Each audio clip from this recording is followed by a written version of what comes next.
जय हिंद, वंदे मातरम। दोस्तों, share market में ट्रेडिंग करने के लिए जब आप आए, तब आते समय आप क्या लेकर आए? आप सभी को पता है। आप कैपिटल पहले लेकर आए।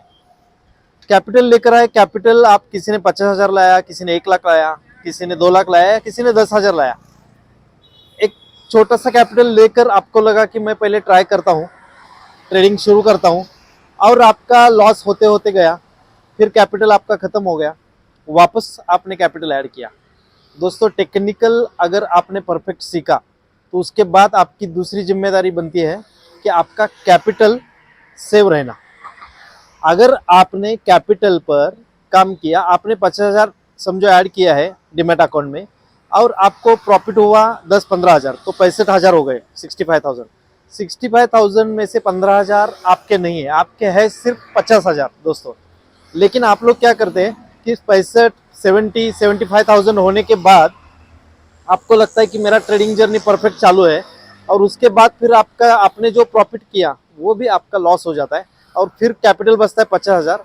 वापस आप ट्रेड करते हैं और वापस से आप कैपिटल सेव करने के बजाय आपका 50,000 से 40 तक आता है, 40 से 35 तक आता है। फिर आप वापस क्या करते हो कि 35 में आप सोचते हैं कि मैं कैसे वापस मेरा जो 15,000 लॉस हुआ है कैपिटल में का, वो कवर करूँ। और लॉस कवर करने के चक्कर में दोस्तों, आप हमेशा आपका कैपिटल जीरो करते हैं। फिर आप निराश हो जाते हो, हताश हो जाते हो। साइकोलॉजी जो है वो आपका दिन ब दिन कैसे डेवलप हो सकता है, उसके ऊपर आपको काम करना चाहिए दोस्तों। आपको पहले ध्यान देना चाहिए कि मैं जो कैपिटल लेके आया वो कैपिटल मेरा बचे कैसा। कैपिटल में से अगर आप माइनस में चले जाएंगे तो समझो आपका ट्रेडिंग का तरीका जो है वो गलत रास्ते पे जा रहा है। दोस्तों, टेक्निकल पे काम करो, 6 महीना 1 साल सिर्फ दे दो, और उसके बाद देखो आपके जैसा ट्रेडर कोई नहीं रहेगा। ट्रेडर बनना बहुत ही आसान है, लेकिन आपका उसके ऊपर काम करने के लिए जो पेशेंस की जरूरत है वो चाहिए। सिर्फ आपने जो कैपिटल आप लेकर आए हैं उसको सेव करने के लिए आपको क्या करना चाहिए? पहला कदम, आप यूट्यूब पर बहुत सारे लोगों के वीडियो देखते हो। किसी ने मूविंग एवरेज स्ट्रैटेजी बताई, किसी ने बॉलिंजर बैंड की स्ट्रैटेजी बताई, किसी ने सिर्फ आरएसआई की स्ट्रैटेजी बताई, किसी ने सिर्फ प्राइस एक्शन सिखाया। ये यूट्यूब पे आप क्या करते हैं, कभी इसका कभी उसका कभी उसका, हर एक का रोज वीडियो आता है। रोज वीडियो में से आप क्या करते हैं, हर एक का नॉलेज लेके आप कंफ्यूजन हो जाते हो। और आज एक 4-8 दिन आपने आरएसआई पे ट्रेड किया, आप लॉस में गए। वापस आप क्या करते हैं कि अगले 4-8 दिन आप मूविंग एवरेज पे काम करेंगे, मूविंग एवरेज पे ट्रेड करेंगे, उसमें लॉस में जाएंगे, वापस आप दूसरा स्ट्रैटेजी ढूंढेंगे। ऐसे हर एक स्ट्रैटेजी के पीछे आपका पैसा चला जाता है।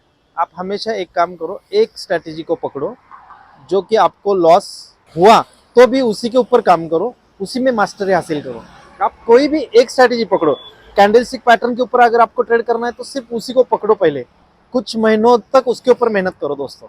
अगर आपने मूविंग एवरेज पे काम करना शुरू किया तो मूविंग एवरेज को ही पकड़ो। मूविंग एवरेज को ऐसा काम करो उसके ऊपर कि आपको उसमें, जब तक उसमें मास्टरी नहीं आता कि मूविंग एवरेज कौन सा कैसे काम करता है, कौन सा कैसे काम करता है, उसके ऊपर ही आप काम करो।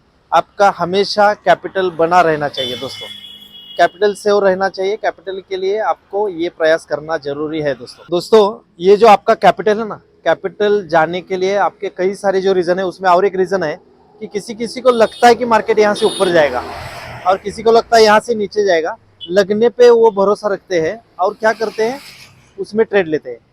कुछ लोग ऐसे रहते हैं कि क्वांटिटी ज्यादा लेंगे और कम पॉइंट में निकालेंगे।